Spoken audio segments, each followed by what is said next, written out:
Han's still on the phone to Jingweon HQ, shocked that they've ordered him to kill Ryuji.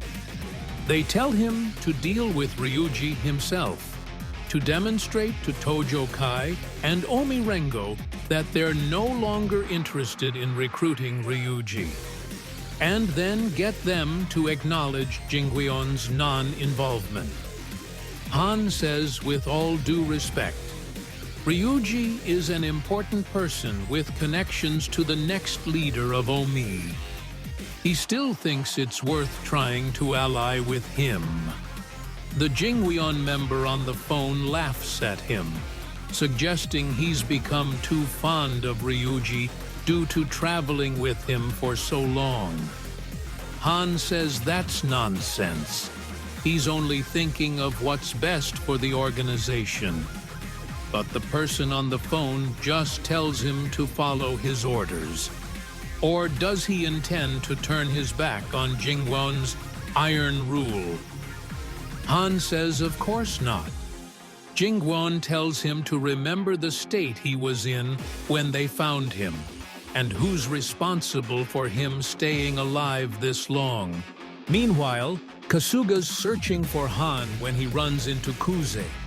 He apologizes for losing the silver-haired one and asks what happened to the blonde one. Kuze says he lost him too. Kasuga says he'll go and look for them, but a voice says that won't be necessary. It's Han. He says he doesn't want to fight. He came to surrender and to help them. He'll tell them where Ryuji is. Kasuga asks why. Aren't he and Ryuji working together? Han says his orders have changed. We Jingweon do not wish to aggravate things with you, so I will provide this information to demonstrate our sincerity. How about it? Kuze asks if Han isn't forgetting something, that being the fact that he himself is a target. He says they'll deal with Han first, and then they can take out Ryuji later. Kasuga's surprised, but Kuze tells him to shut up. But then they're interrupted again, this time by Takayama. Kuze tells him to piss off. He's got no business with Omi. Takayama says don't say that. He just wants to talk to Han, since Omi's only target is Ryuji. If Han knows where Ryuji is, then he definitely wants him to take them there. He'll pay money for him if they want. Kuze says no deal and fights him instead, telling Kasuga to stop Han from escaping. Kasuga tells Han not to run away, and Han says very well. Kuze and Takayama fight for a bit. Then Kasuga points out this is using up time and giving Ryuji time to escape. Takayama says he's smart for a kid, and Kuze says, oh, all right then. Ryuji arrives at the bridge where he and Han arranged to meet, and Han tells him he took his time. Ryuji's pleased to see Han's safe, and Han says, yes, same as always. Then Takayama, Kasuga, and Kuze join them, and Han tells Ryuji he really is too late.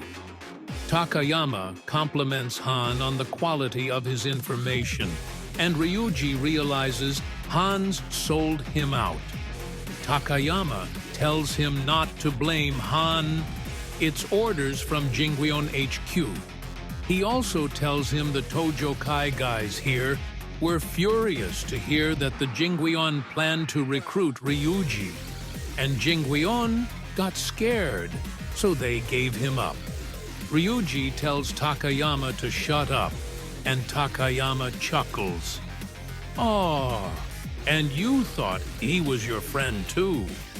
Ryuji tells him again to shut up, and tells Han to come over here so they can beat these guys up. Han doesn't respond. Ryuji says this is no time to joke, and eventually Han tells him Takayama is correct. The plan has changed. My new orders are to get rid of you, Goda Ryuji. Ryuji tells Han his sense of humor is as bad as ever, and Han asks how he can even think he's joking. Han says, "Enough. I will now carry out my orders." They fight. Kuze wants to join in, saying Han won't be able to take out Ryuji on his own. But Takayama says he's too impatient. He's happy to just watch. Kuze calls Kasuga, and they join the fight. Han asks them to stay out of it, since his orders said he has to deal with Ryuji personally. Kuze calls him an idiot for not saying that earlier, but now that it's clear Han is against Ryuji, he's no longer their target. So they're just speeding things up for him.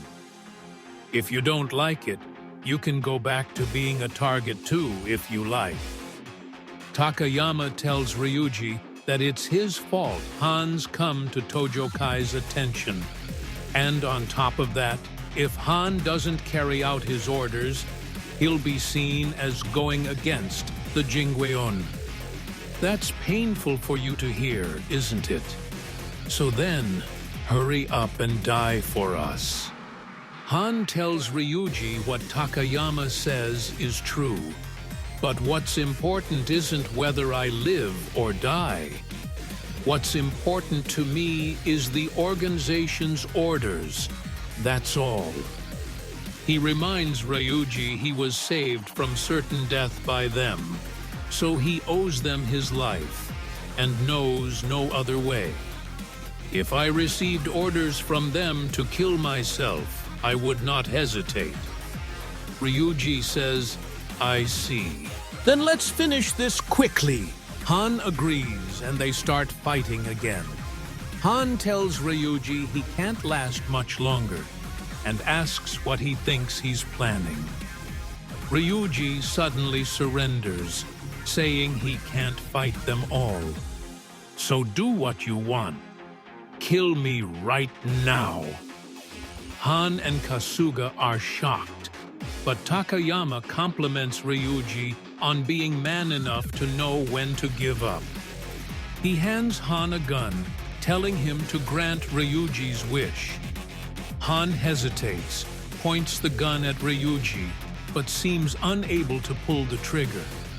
Takayama loses his patience and goes to take the gun back, but Kasuga barges in.